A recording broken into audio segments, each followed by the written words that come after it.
Hello guys, this is the first heater we're going to be testing for the 23-24 heating season. Alright, today we have a Honeywell surround heat heater. Yep, it's analog, it has a nice clicky thermostat. Let's see, this says CAS HZ0360WMT, made in China. Uh-oh, not good. 2468 1500 watts, conforms to UL. And there's a CAS.com number that probably still doesn't work because this is pretty old. This thing almost has a startup sound. Let's listen to it. Hang on. You heard that? That's pretty nice. It does that when you turn the heat on. It's actually really pretty cool about this unit. Yeah.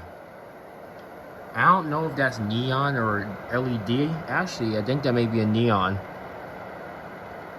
Yeah, that is neon. That's an orange neon lamp. I gotta say, those neons, I'm starting to almost like the neons over the LEDs. They seem to last longer than LEDs. The neons last forever, and then they get a little flickery. I don't know why that happens, but yeah, I think it has something to do with the coating. But that's a really freaking sweet neon. It does flicker at 60 hertz a second, but it's an indicator light, so it doesn't matter at all. Alright, let's see what we're getting. We're getting around 266. Voltage may be a little bit low today. I do have a voltmeter, but it's risky putting it in the wall, especially down here. Alright, once I get to the top, actually it'll be more fair to just put it on the ground for today. Let's move this thing away. Alright, so on the ground I can feel the heat radiating. Pretty much what I think this thing's gonna do is it's just gonna put the heat, it's gonna go right to the roof, and I don't know. But it can heat up the father's room pretty well. It actually gets the entire father's room hot, which I don't understand how this thing heats up the father's room. It's not even like an oil radiator, which just puts out heat a lot. But yep, it's pretty quiet. I gotta say, the build quality of this thing is excellent. Let's put it back on the table for ease of recording. You can see there is fall protection. There's a little ball fall protection thing. See? Yeah, it's ball powered, so there you go. It has lots of good metal construction parts. This plastic is good plastic. It doesn't smell like chemicals, at least, so that's good. There's a cone in there that helps it spit out better. There's your those are the coils. I haven't seen that design. It looks like a toaster. Alright, now it's starting to smell. Ugh. I don't know. I don't want to get rid of this heater because it's a good quality heater and it still works perfectly fine. So there's no reason to get out of something that works completely fine. That's like replacing high pressure sodium with LED. Ugh. All right, I can feel the immediate area warming up a good amount. Let's take a look at the back. We got warning labels. Yep, and this seems to be putting out more air around here. All right, looks like it's at full capacity. Let's go ahead and get the temperature one more time. You see right in there, you see the lasers going through it. And then you gotta get the elements. Elements are pretty hot. I think the elements are around 300 degrees in here. I've seen some heaters get up to 500 degrees, and that's like come on, it's like an automatic house igniter. Okay. And there's really not much to it. Let's turn the light on. Okay. It's about time for this thing to get cleaned before it gets very cold, but it really isn't too many hours on this. Never been cleaned before. Can't really see it well on there. You see that this is cold. Oh shoot. Well, I thought it was gonna be cold.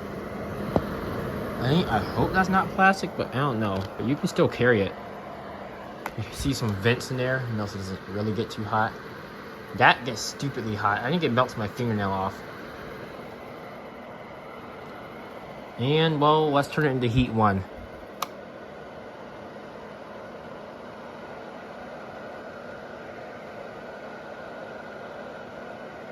Very nice. It really doesn't stink that much, but it still would not be able to heat my room up. It would take multiple hours for it to heat the room up upstairs, and when it gets really cold.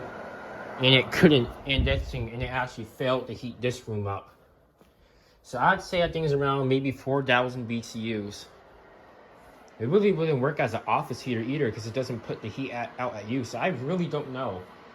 But I'll tell you what this thing works good for. Like down here, it'll probably work pretty good as a bathroom heater. It's a little dangerous. Like maybe if you put it down there and just don't, if you leave it alone, you got a ground fault circuit interrupter.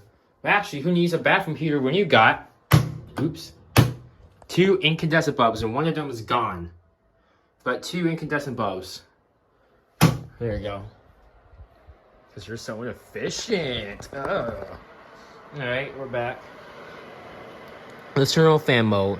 And I'm going to watch it cool down using this. It cools down very fast. Look at that. It does take a while for it to get cold. It's already safe to shut it off. Yeah, now it's just putting out just slightly warm air. Very, very nice heater, I gotta say. Alright, let's turn it all the way off.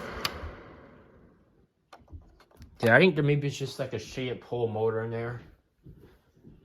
Because, yeah, I think there's just a shaded pole motor, definitely. I don't know why it wouldn't have a shaded pole motor.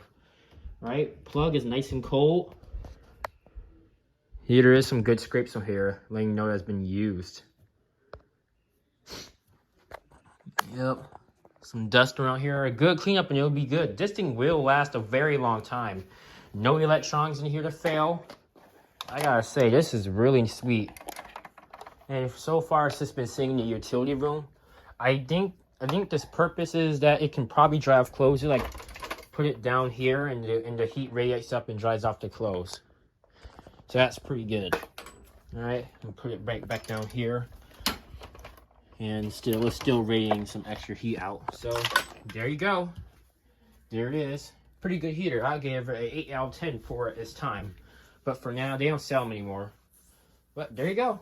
All right, hope you guys enjoyed the video.